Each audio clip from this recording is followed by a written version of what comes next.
Alors on va créer un nouveau document. Celui-là, je vais l'enregistrer. Fichier enregistré sous le nom 02, comme ça je garde l'historique de ce qui a été vu.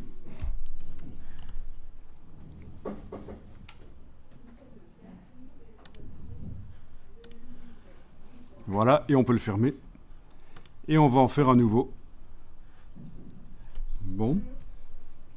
Mais tant qu'à faire, donc, je démarre des modèles impression. A4, je peux le mettre en vertical cette fois-ci. Et pourquoi pas, directement ici, le mettre en RVB. Si vous avez déjà cliqué sur OK pour le faire, vous allez dans Fichier, mode colorimétrique du document et vous le faites passer en RVB. Oui, quand vous modifiez dans la boîte de création de documents, quand vous mettez RVB à la place de CMJN, il y a un point d'exclamation pour vous dire que vous vous éloignez du modèle de départ. Mais ce n'est pas un problème technique. Si vous savez comment gérer la suite pour fournir à l'imprimeur un PDF CMJN. Maintenant, si vous ne savez pas comment on fait et que vous lui envoyez un PDF RVB, c'est sûr qu'il ne va pas pouvoir l'imprimer. Donc il y a une connaissance à avoir pour la suite. Alors, dans le document ici, oui, je n'ai pas vu comment faire les étoiles, etc. Ce sera plus tard. Ce sont des variantes. Comment modifier le nombre de côtés des polygones, on n'a pas vu non plus. On y reviendra, mais on va commencer à faire un petit truc sympa avec le crayon. Donc, vous allez derrière l'outil Shaper, activer l'outil crayon. Alors, vous allez pouvoir dessiner une girafe, je vous laisse faire, mais vraiment le truc basique, la girafe, voilà, par exemple, je commence par la tête, voilà le cou, voilà le début du corps, voilà la patte, mais n'essayez pas de faire quelque chose de superbe nécessairement, c'est juste pour avoir un test. Voilà. Alors, si vous arriviez à la faire d'un trait, ce serait pas mal. Et si elle n'est pas parfaite, c'est pas grave, parce que vous allez voir que justement, c'est de l'infographie et on peut modifier les choses. Voilà, ok, vous revenez au début. Vous avez une espèce de girafe. Et si elle est moche, c'est pas grave. Le thème, c'est girafe moche.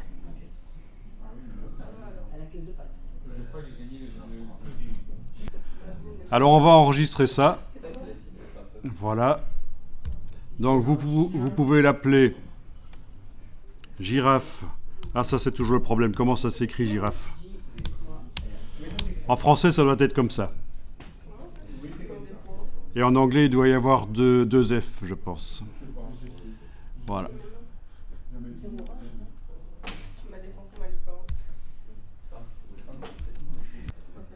Alors là, on a dessiné au crayon directement dans Illustrator, mais bien sûr, on peut aussi le faire sur papier, photographier et demander à Illustrator de créer les vecteurs, d'en faire une forme géométrique. C'est ce qu'on appelle la vectorisation. On peut aussi aller chercher une photo de girafe, traiter la photo dans Photoshop pour que la girafe soit noire sur fond blanc et demander à Illustrator de vectoriser la photo. Donc, il y a plein de possibilités. On peut aussi aller chercher des clip art sur le web, des clip art, donc des dessins, mais de préférence, bien sûr, des dessins que vous avez le droit d'utiliser, parce que toutes les images du web, vous n'avez pas le droit de les utiliser. Il faut aller chercher des images du domaine public ou des Creative Commons. Mais dessiner directement dans Illustrator, ce n'est pas le seul moyen de faire. Il est possible aussi de connecter une tablette à l'ordinateur et de dessiner avec un stylet et la tablette. Donc il y a tous les prix et sachez que, oui, il y en a même qui coûtent 4 000 € avec l'écran intégré, des grandes tablettes, mais ça, il faut être illustrateur pour vraiment en profiter. Mais sachez que, voilà, à 50 €, vous en sortez très bien, et même moins. Et alors, ce que j'ai tapé ici, C'est la marque qui, pendant très longtemps, a été le leader du marché. Mais de plus en plus, on va vers d'autres marques. Et une autre marque qui est pas mal, c'est XP Pen. Voilà, vous aurez des tablettes. Il montre beaucoup de tablettes ici avec écran intégré. Forcément, c'est plus cher. Mais vous n'avez pas besoin d'une tablette avec écran intégré puisque vous avez un écran sur l'ordinateur. Vous mettez la tablette devant l'ordinateur et vous dessinez. Voilà. Personnellement, j'utilise Wacom, mais et pendant très longtemps, c'était vraiment les meilleurs. Mais le rapport qualité-prix de ceci et d'autres marques aussi, il y a d'autres marques qui existent, c'est tellement intéressant que voilà, si jamais vous perdez la tablette, c'est moins un drame que si c'est une tablette Wacom, du coup. Donc franchement, je connais des professionnels de l'animation 2D, par exemple, qui sont passés de Wacom à XP Pen.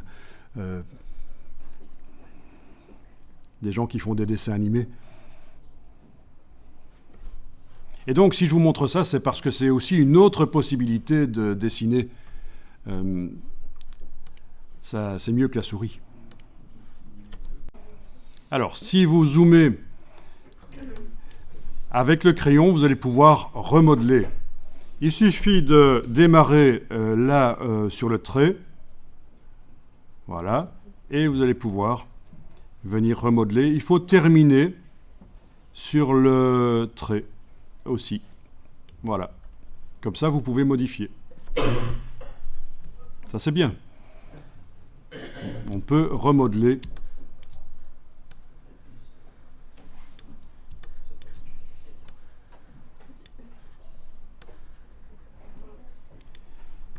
Alors, parfois, ça foire, hein, vous voyez. Parfois, ça peut foirer quand on ne termine pas bien sur le trait. Mais on peut augmenter la tolérance pour que ce genre de choses arrive moins. Vous voyez, quand j'essaye de dessiner le coup, là, et que finalement, ça fait un trait en plus, c'est pas bon, je fais CTRL-Z, j'annule, donc c'est édition annulée. Mais on va jamais dans le menu, on fait toujours un CTRL-Z, parce qu'il faut tellement de fois faire ça qu'on utilise les raccourcis.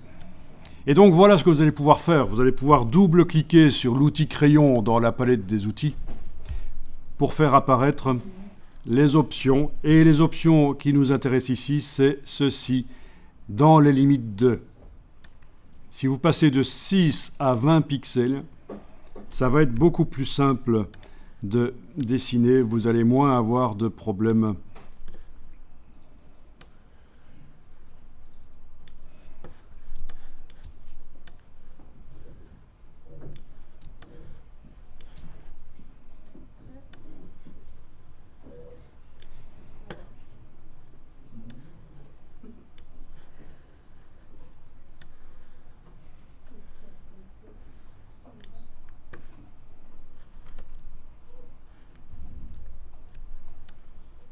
Alors, si vous voyez, ça a tendance à interpréter votre trait. Il y a un lissage. Si vous faites un trait complexe, ça ne va pas être exactement ça qui va être créé nécessairement. Si je double-clique à nouveau sur le crayon, vous avez ici la fidélité. Fidélité, voilà. Précis, mais ça va vraiment prendre tous les détails du trait que vous avez fait. Arrondi, ça va très lisser. Et entre les deux, voilà, ça modifie un peu le trait, ça le simplifie. À vous de voir, donc, ce que vous voulez obtenir.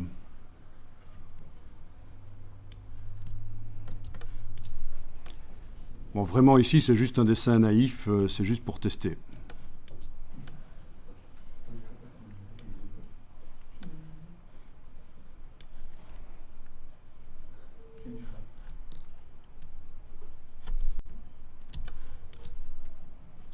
Vous avez tous fait une girafe avec des pattes bien distinctes, comme ça, pas de problème. Vous pouvez lui mettre donc une couleur. Et comme certains l'ont fait remarquer, il est possible de mettre aussi des dégradés et des motifs. Mais regardez ça, si vous essayez de déplacer la couleur sur la girafe, ça ne fonctionne pas, parce qu'en fait, il n'y a pas de couleur de fond. Le crayon a fait un trait noir sans couleur de fond. Donc, en cliquant directement, ça fonctionne.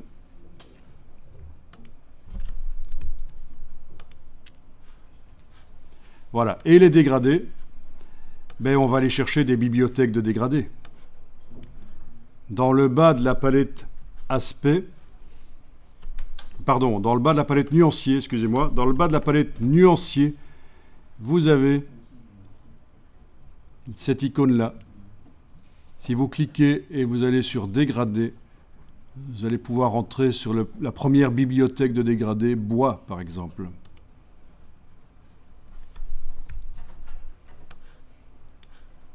Alors, cette palette, on va pouvoir agrandir aussi les vignettes par le menu affichage par grande vignette. Voilà. Bon, n'oubliez pas d'enregistrer le document.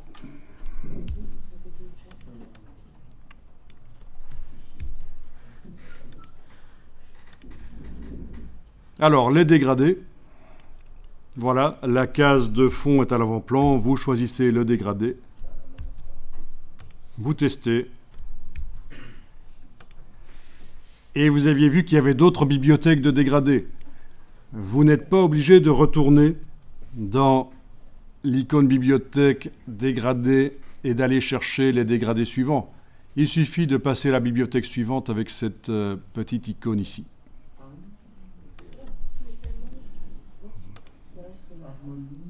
Bien sûr, les dégradés, on peut les faire soi-même. On peut en faire soi-même, mais il y en a déjà qui sont bien là, et on peut les modifier, ceux-là aussi.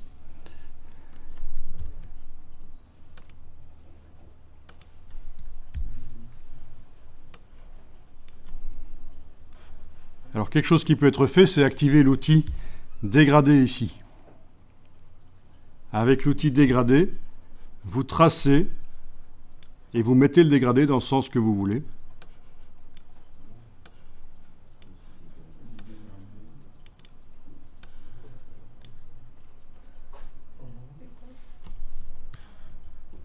Il s'agit d'un dégradé linéaire ici.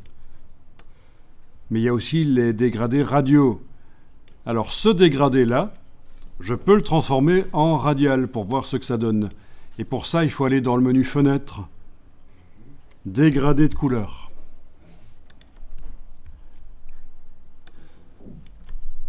Et ici, vous avez les types de dégradés. Si on choisit radial, voilà, on a un dégradé radial. On peut aussi le placer comme on veut, le dessiner avec l'outil dégradé.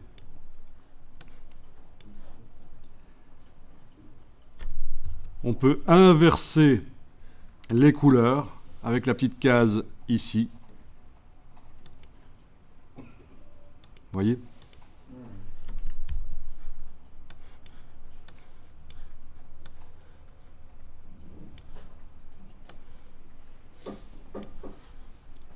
On peut modifier les couleurs en double-cliquant sur les échantillons de couleurs. Vous allez pouvoir aller choisir une couleur. Ça se voit directement sur le dessin derrière ce que ça donne.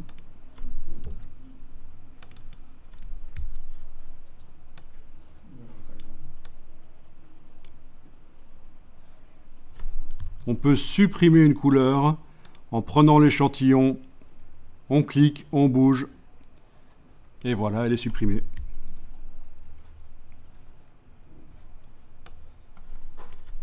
Donc ça, c'est une bonne approche de démarrer de dégradés existants et puis de les modifier éventuellement.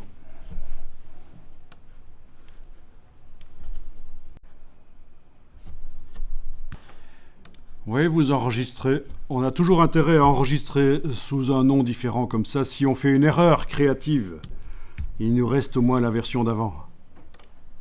Oui, c'est vrai qu'on peut faire des CTRL Z. On peut annuler, mais voilà, parfois, on fait des grosses erreurs de manipulation de fichiers et c'est toujours bien d'avoir les versions d'avant.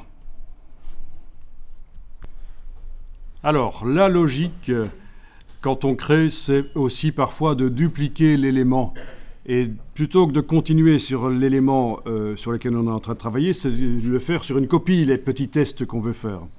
Donc, on va faire ça ici. Vous allez prendre la flèche noire, votre objet est sélectionné, Vous allez enfoncer la touche Alt, vous voyez que le pointeur change d'aspect. Vous cliquez, vous bougez, ça fait une copie, on lâche le bouton à souris, voilà une copie qui est là.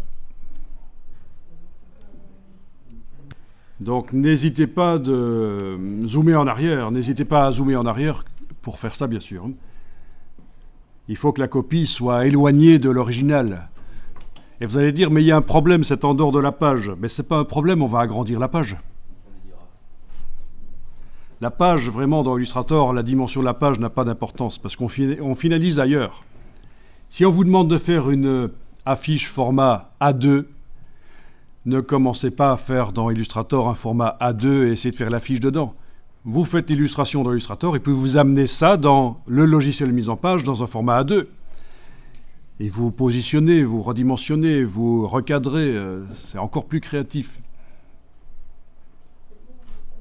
Alors, pour agrandir, techniquement, on peut très bien travailler là-dessus, même si c'est en dehors de la page. Ce n'est pas du tout un problème dans Illustrator. Malgré tout, c'est sympa d'avoir un fond blanc derrière, donc vous allez pouvoir activer l'outil plan de travail et vous allez pouvoir prendre la poignée ici et agrandir. Avec l'outil plan de travail, si vous faites n'importe quoi et vous commencez à cliquer comme ça, vous faites d'autres plans de travail. Il faut les sélectionner et enfoncer la touche suppression sur le clavier pour les supprimer. Ça n'a pas d'intérêt, à moins qu'on sache ce qu'on fait. Je vous montre sur mon clavier virtuel ici, évidemment, la touche suppression dont je parle, c'est la touche suppression de caractère ici. Voilà.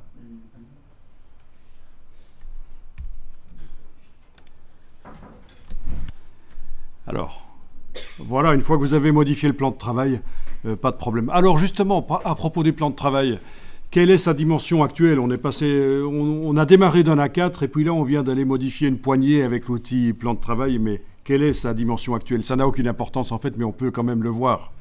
Eh bien, on va faire apparaître une palette qui est intéressante dans Illustrator pour plein d'autres choses, donc ça vaut de toute façon la peine de la faire apparaître. Vous allez dans le menu Fenêtre et vous demandez Contrôle. Du coup, vous avez une barre qui apparaît avec plein d'informations là au-dessus. Et la dimension largeur-hauteur est indiquée là. Donc 290 c'est en hauteur logique. J'ai pris la poignée ici, j'ai juste agrandi par la droite. Donc la hauteur n'a pas été modifiée par rapport à un A4 vertical. Par contre, la largeur, là je suis passé à 384. Et évidemment, peu importe ce que vous avez comme dimension, tant que votre copie est sur un fond blanc, c'est bien. Bien, je réactive la flèche noire, donc je suis sorti de la modification du plan de travail. Et alors, ce dessin est sélectionné. Je suis en train de modifier la case de fond. On va aller chercher cette fois-ci des motifs. Là aussi, les motifs, on peut les créer soi-même ou démarrer de motifs existants et les modifier. Il y a des motifs qui sont déjà dans la palette des outils. Certains parmi vous ont testé, du coup vous ne saviez d'ailleurs plus faire de nuances sur l'objet. On va dans la palette nuancier, dans la bibliothèque. Vous allez sur la ligne motif et vous pouvez aller chercher décoratif, héritage décoratif. Il y a finalement très peu de motifs prédéfinis dans Illustrator parce qu'on peut très facilement les faire soi-même et aussi, et ça c'est une force de Illustrator, sur Internet il y a des milliers de ressources disponibles que vous pouvez utiliser gratuitement. Allez les chercher et les installer. Alors ici, héritage décoratif, c'est ce qui vient d'arriver. Je vais dans le menu ici, je vais demander affichage par grande vignette. Voilà. Et vous pouvez tester et regarder ce que ça donne. Voilà. Alors, je vais vous demander de prendre un motif. Oui. Comment dire oui, peu importe, ça devrait aller avec n'importe quel motif, ça devrait fonctionner.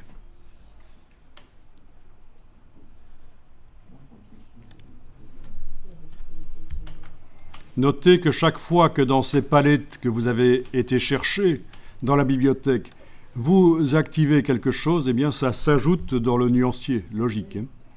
Ça s'ajoute dans le nuancier. C'est comme tous les dégradés que j'ai testés tout à l'heure, ils sont ajoutés dans le nuancier. C'est tout à fait normal. Les palettes qu'on va chercher comme héritage décoratif ne sont pas modifiables.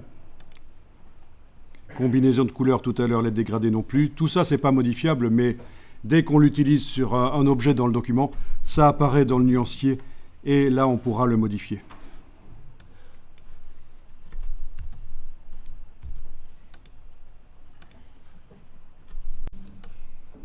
Alors, vous auriez peut-être envie de modifier la dimension du motif dans l'objet. Son orientation aussi, le tourner. Eh bien, voilà comment ça fonctionne. Votre objet est sélectionné. C'est une base dans Illustrator. Quand on veut modifier quelque chose, il faut qu'il soit sélectionné. Puis, vous avez bien la case de fond qui contient le motif qui est à l'avant-plan. Vous allez double-cliquer sur cet outil ici, mise à échelle. Ça fait apparaître une boîte. Et dans la boîte qui apparaît, la boîte mise à échelle, vous avez ici la possibilité de transformer l'objet et le motif. Mais ce qui nous intéresse ici, c'est de transformer seulement le motif. Donc je décoche transformation d'objet. Voilà. La case aperçue est cochée. Si elle est grisée, inaccessible, ça veut dire que votre objet n'est pas sélectionné. Vous n'avez aucun objet sélectionné. Il faut aller ici modifier le pourcentage. Par exemple, je vais taper 200%. Pour le voir, je dois enfoncer la touche tabulation sur le clavier. Voilà. Alors la touche tabulation, c'est la touche sur le clavier AZERTY qui est juste à gauche de la touche A. C'est cette touche-ci en fait. C'est comme ça qu'on valide quelque chose qu'on met dans un cartouche, dans une boîte. La touche tabulation. Je réessaye, je vais mettre 50, j'enfonce la touche tabulation. Voilà ce que ça donne. Je vais mettre 300, touche tabulation. Et voilà. 250. Voilà. C'est très souple. OK, dès qu'on a terminé. Et voilà comment on modifie la dimension d'un motif quand il est dans une forme. Il y a d'autres méthodes, mais ça, c'est vraiment celle qui fonctionne à chaque fois.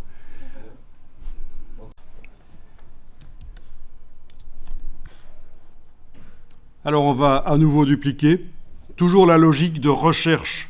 Ne travaillez pas tout le temps sur le même objet. Dupliquez-le.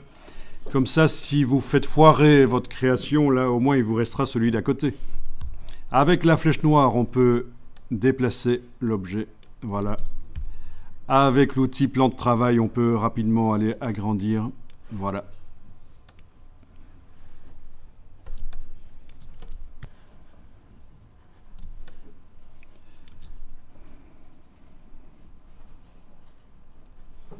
Ah, quelque chose qu'on n'a pas vu, c'est tourner le motif. Mais vous pourriez deviner comment on fait pour tourner le motif à l'intérieur de la forme. Donc, regardez dans la palette des outils.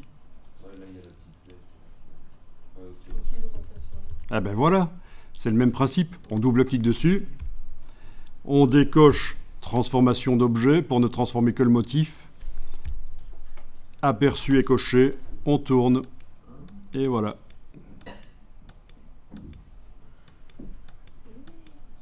OK.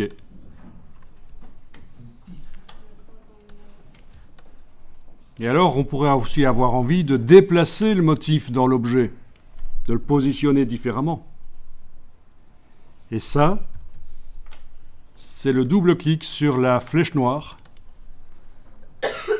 Vous avez transformation de motif coché, transformation d'objet pas coché, aperçu est là.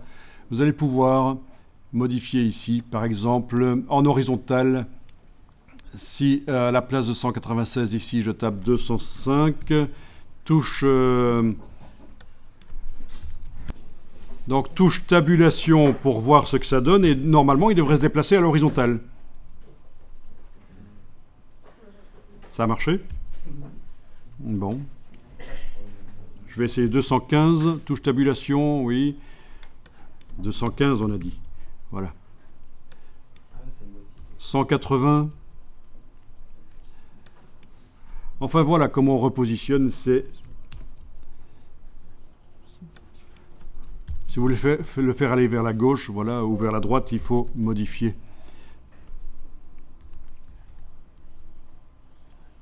Voilà. Plus vous diminuez, plus ça va vers la gauche, plus vous augmentez, plus ça va vers la droite. Et en vertical aussi.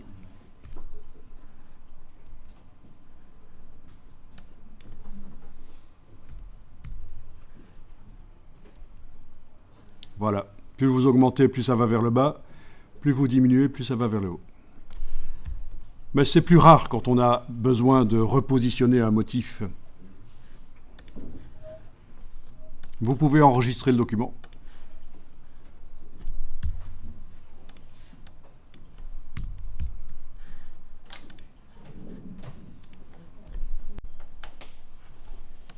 Bon, je vais à nouveau dupliquer la girafe.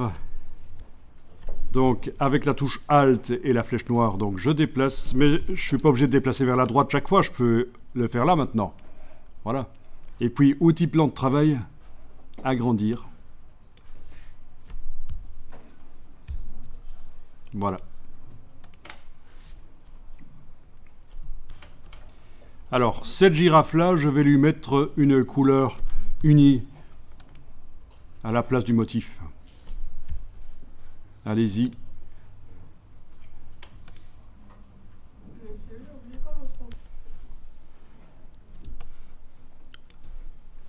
Alors on va faire un petit test ici. On va sélectionner la girafe qui a le dégradé.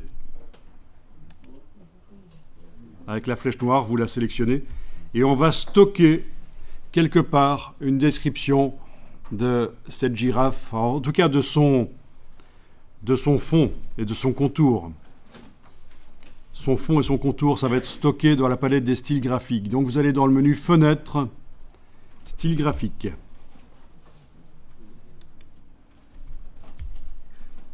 Et en ayant cette girafe avec dégradé sélectionnée, vous allez cliquer sur l'icône du signe plus dans le bas de la palette style graphique et vous voyez que le style a été stocké là.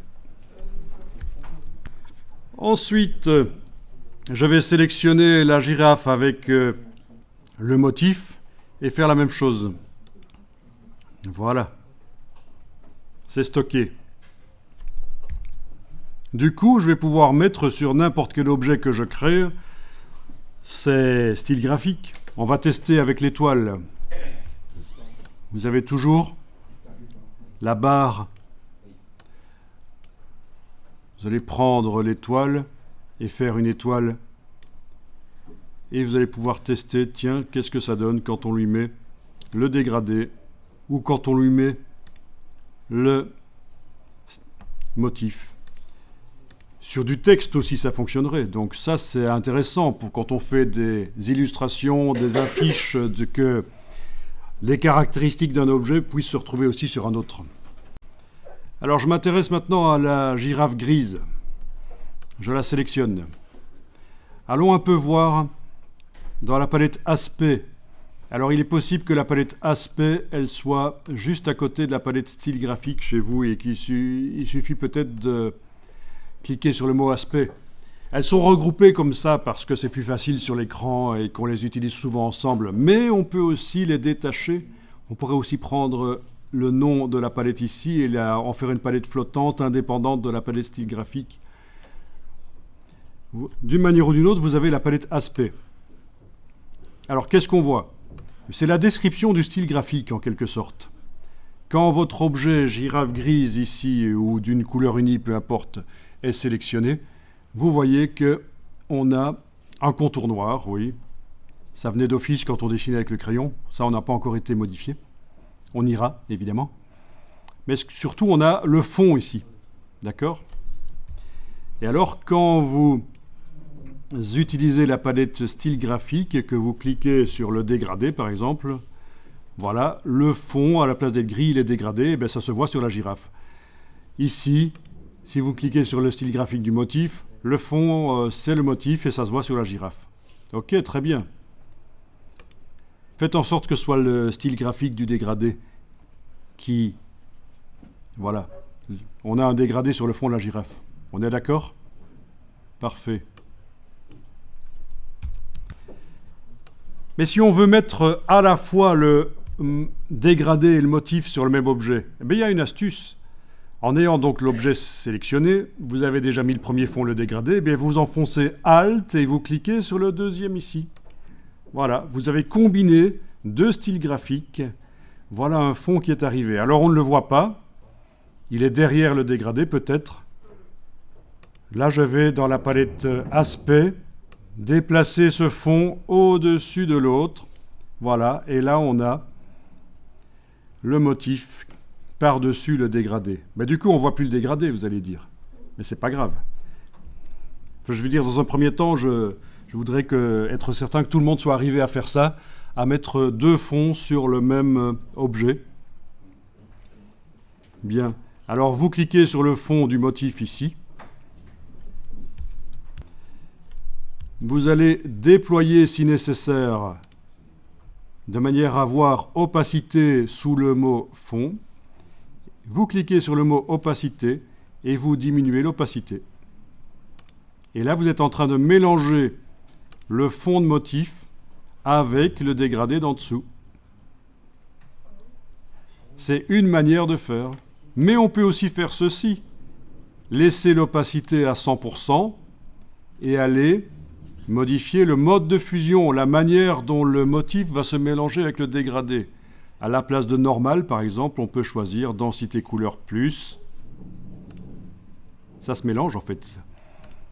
Ou si vous choisissez tout en bas luminosité, ça veut dire que les couleurs du motif ne sont plus prises en compte, c'est les couleurs du dégradé d'en dessous.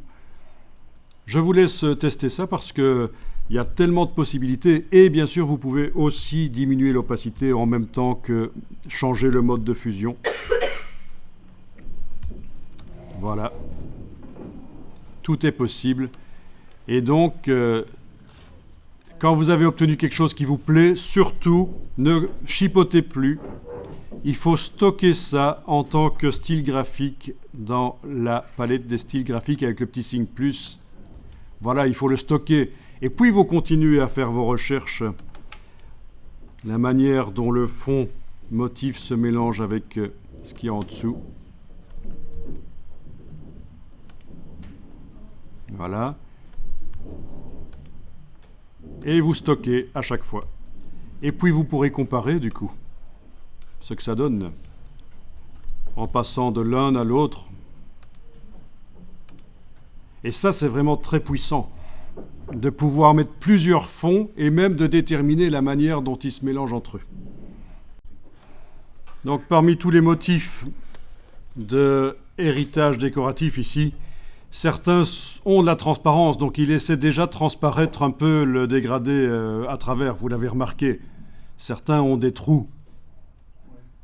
Et celui que j'avais choisi là n'avait pas de transparence. Mais peu importe que vous ayez un motif avec des trous ou pas, vous avez pu modifier son opacité et son mode de fusion de manière à mélanger avec le dégradé qui se trouve en dessous.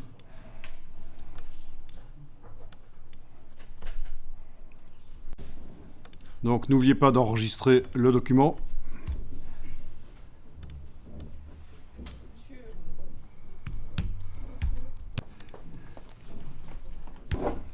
Alors voilà ce qu'on obtient. Donc c'est pas mal graphique, c'est bien. Mais il y a quand même ce contour qui n'est pas génial. Donc l'objet étant sélectionné, on va aller modifier le contour. Déjà on va aller modifier l'épaisseur du contour. Alors l'épaisseur du contour, on peut le faire par la palette aspect, on peut le faire par la palette contrôle là au-dessus, mais autant qu'à faire, je vais aller chercher la palette contour, menu fenêtre, contour, là où tout se trouve en fait. Donc voilà la palette contour qui arrive avec la palette transparence peut-être, mais ça n'a pas d'importance, vous n'y touchez pas, surtout n'allez pas cliquer sur créer masque. Ça serait ennuyeux. Vraiment, et la palette contour, on peut la détacher, en fait. Elle n'a rien à voir avec la palette transparence. Donc la palette contour arrive peut-être toute petite comme ça. On va demander dans le menu de la palette contour d'afficher les options. Voilà. Et vous avez donc l'épaisseur que vous pouvez augmenter. Bien sûr, la couleur, on va pouvoir la changer aussi par la suite. Mais alors, quelque chose qui est intéressant, c'est ceci, l'alignement du contour. Actuellement, et là je vais forcer l'épaisseur expressément pour que vous voyez, actuellement, le contour se met à cheval sur le tracé vectoriel. Et ça modifie la silhouette de la girafe. Donc, les deux solutions ici sont bonnes, soit mettre le contour à l'intérieur, soit à l'extérieur. Les deux préservent la silhouette de la girafe. Soit à l'extérieur du vecteur, soit à l'intérieur. C'est toujours mieux.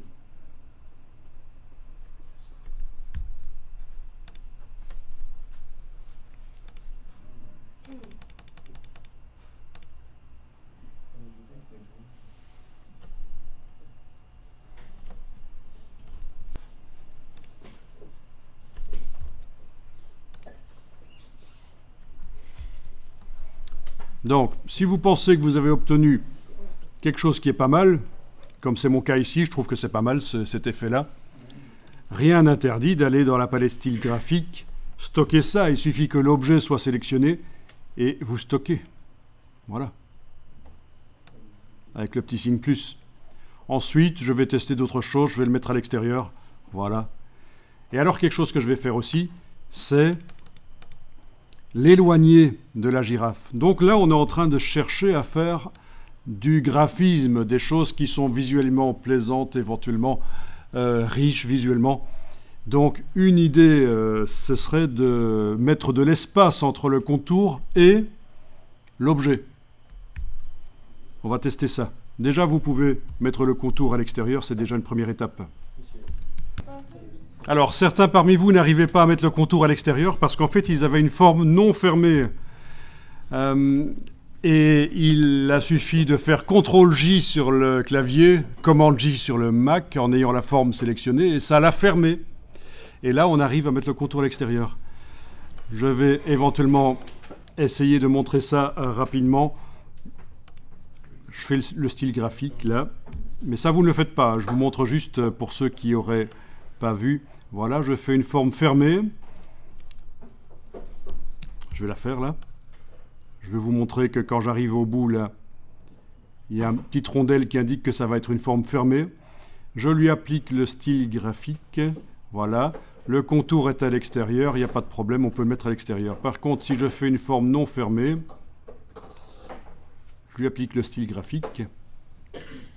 Là, le contour n'est pas à l'extérieur et impossible de le mettre à l'extérieur. Donc voilà d'où venait le problème que vous aviez. C'est bien. Ce n'était pas un bug du logiciel. Vous savez ce qu'on dit, en général, les bugs se situent... Se situent où les bugs en général? Entre le dossier de la chaise et l'écran. Voilà. Ça veut dire qu'en général, quand on dit qu'il y a un bug, c'est qu'on n'a pas compris comment ça fonctionne. C'est pas le logiciel qui fonctionne mal, c'est juste que soit on n'a pas compris, c'est l'utilisateur, le bug. Ok.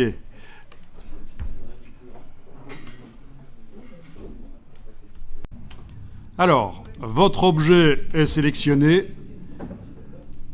Ce que je vais faire ici, c'est peut-être le dupliquer. Parce que ça, c'est déjà pas mal. Je vais faire Alt, dupliquer. Voilà. Pour travailler sur la copie.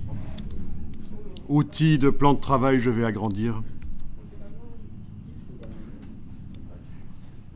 Et bien sûr, tous les styles graphiques qu'on met au point ici dans ce document pourront être utilisés dans d'autres documents. C'est le but. Hein. Vous pourrez faire des documents avec d'autres formats. Vous ne devrez pas effacer tout et pour faire une scène de jungle avec votre girafe. Non, vous le ferez dans un autre document. Voilà, donc l'objet est sélectionné. Et l'idée ici, c'est dans la palette Aspect d'indiquer qu'on va travailler spécifiquement sur le contour. Donc, on travaille non seulement sur l'objet, mais on travaille plus spécifiquement sur le contour. Et je veux donc voir ce que ça donne si j'éloigne le contour de la silhouette. Et pour ça, je vais aller chercher menu objet, non excusez-moi, menu effet. J'allais dans l'ancien menu. C'est pas ça. On va dans le nouveau menu. Menu effet, tracé, décalage. Effet, tracé, décalage. Vous avez une case aperçue. Vous avez déjà un décalage de 3,5 mm qui arrive et vous voyez déjà le décalage. Alors, jonction. Oui, parfois, les jonctions, c'est pas bon. Ici, c'est des pointes. Et parfois, on a intérêt à mettre un arrondi. Regardez ce qui se passe surtout à cet endroit-là, quoi. Donc ça, c'est habituel. Passer en arrondi, en général, c'est mieux. Bien. OK. Du coup, dans la palette aspect, pour le contour, on a l'opacité, mais on a aussi le décalage. Et si on veut modifier la valeur de décalage, il faut cliquer là. Il ne faut pas retourner dans le menu effet, tracer, décalage. Il faut, si l'effet a été mis sur un objet, on le modifie en allant le chercher dans la palette aspect. Là, je vais mettre par exemple 5, touche tabulation, voilà, OK, etc. Et puis on peut modifier l'épaisseur du contour, sa couleur. Tout ça peut se faire aussi par la palette aspect. L'épaisseur ici. Voilà. L'épaisseur là.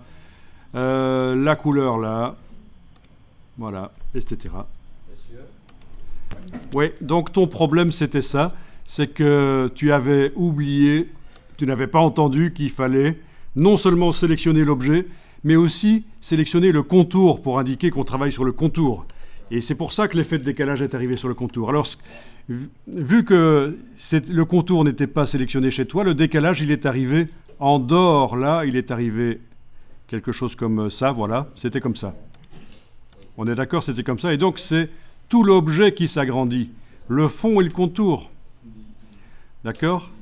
Donc, je t'ai demandé à ce moment-là de prendre le décalage par là et de le déplacer sur le contour. Comme ça, il est dans le contour uniquement, le décalage, et ça marche. Et voilà, donc ça, c'est un effet graphique qui peut être intéressant. Vous pouvez sélectionner l'objet, le sauvegarder dans la palette, sauvegarder le style dans la palette style graphique. Alors la suite, vous regardez, vous n'allez pas le faire tout de suite. Regardez d'abord, je vais juste dupliquer l'objet avec la flèche noire, la touche Alt, je le duplique là. Et je vais tester pour voir ce que ça donne si on met sur cet objet un décalage négatif. Donc je clique sur le mot décalage, c'est comme ça qu'on fait pour modifier la valeur de décalage. On ne retourne surtout pas dans le menu effet pour mettre un deuxième effet de décalage. Si je mets -5, touche tabulation pour valider, eh bien ça fonctionne. Vous voyez que le tracé est à l'intérieur. Et ça peut être intéressant. -2 peut-être, voilà. Peut-être modifier l'épaisseur du tracé. Et peut-être le mettre en blanc. Voilà. Et ça donne un effet intéressant, comme vous voyez. Donc un décalage négatif. Voilà, ça c'est encore une autre recherche graphique.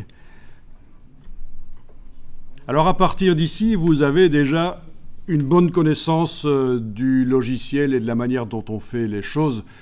Vous avez assez de connaissances pour déjà pouvoir gérer la création d'une scène.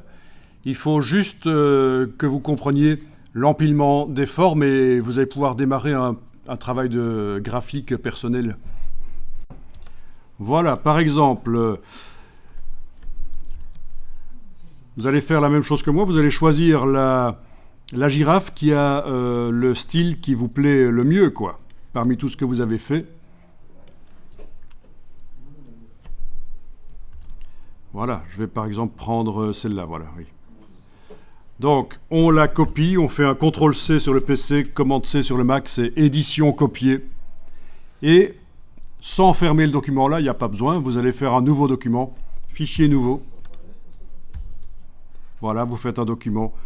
Je vais faire du format A4 horizontal pour commencer.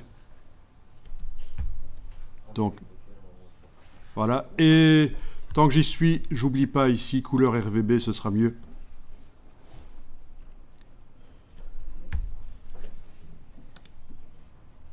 Voilà. Alors, si on regarde le contenu de la palette style graphique, quand on est en train de travailler sur ce nouveau document, l'autre document, il est là. Il suffit de cliquer sur l'onglet et il est là. Mais là, je suis en train de travailler sur le nouveau document qui n'est pas encore enregistré, qui est en RVB. Si vous avez oublié, vous savez que vous devez aller dans Fichier, mode colorimétrique, couleur RVB. Bon, la palette des styles graphiques ne contient pas le style graphique, aucun style graphique qu'on a fait, parce que ça, c'est pour l'autre document. Ils sont dans l'autre document. Mais si je colle ici un objet, CTRL-V, voilà, et ça n'a pas marché parce que le style graphique n'était pas créé. Il n'était pas créé pour cet objet-là? Ah non, il n'était pas créé pour cet objet-là. Je reviens dans l'autre document. Je vais créer un style graphique, voilà. Je le copie. Je vais dans celui-ci. Je supprime ça, touche suppression, je le colle. Bon, ça marche toujours pas. Ça, c'est ennuyeux.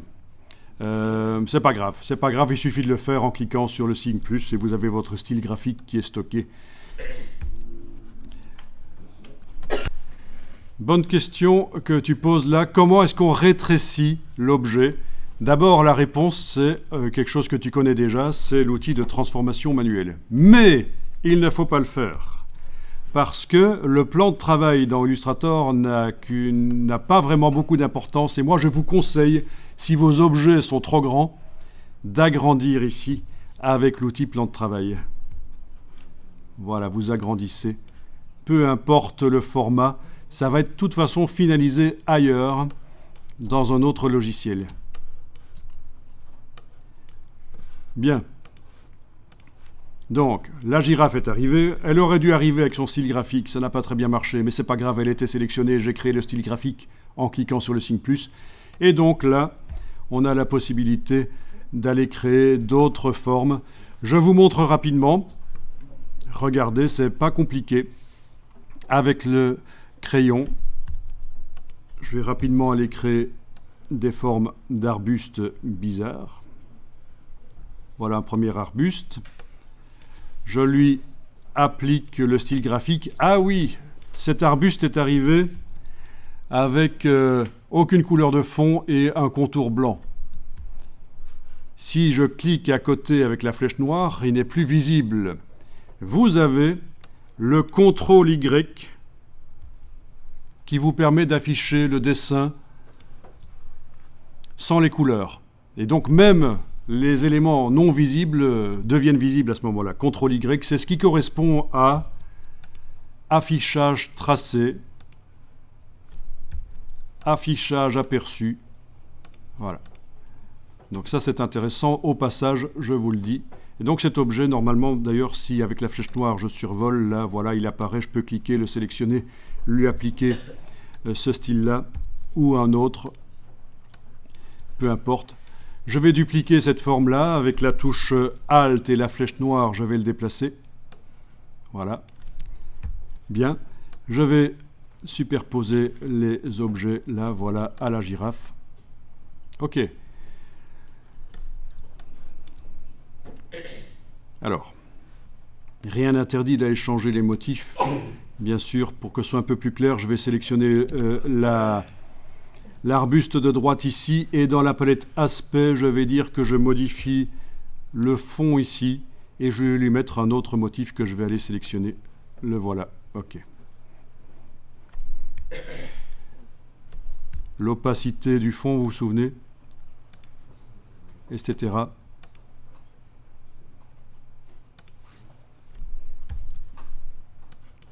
Peut être modifié.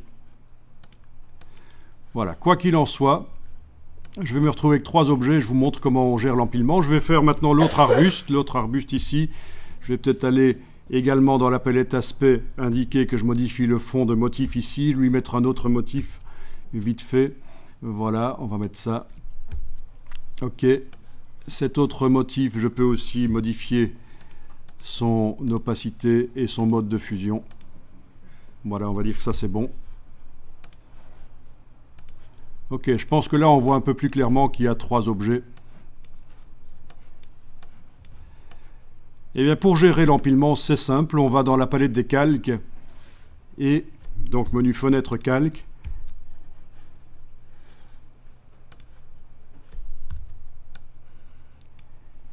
Dans la palette des calques, on se retrouve avec un calque dont on peut ouvrir le contenu et vous pouvez gérer l'empilement. Je vais par exemple faire passer la plante bleue sous la girafe. Voilà, elle est passée sous la girafe. Et voilà. Vous gérez comme ça l'empilement des choses. Tout simplement en déplaçant les objets comme ça. Donc dernière chose, puis je vous laisse travailler. Dans la palette des calques, si vous voulez des vignettes à la manière Photoshop, il faut, dans le menu de la palette des calques, aller jusqu'à la dernière ligne, option de panneau. Et dans la boîte qui s'ouvre là, vous choisissez pour taille de la rangée, vous choisissez autre, 80 à la place de 20, OK. Et vous avez des vignettes à la manière de Photoshop, des grandes vignettes, où on voit mieux les objets, on voit mieux ce que c'est.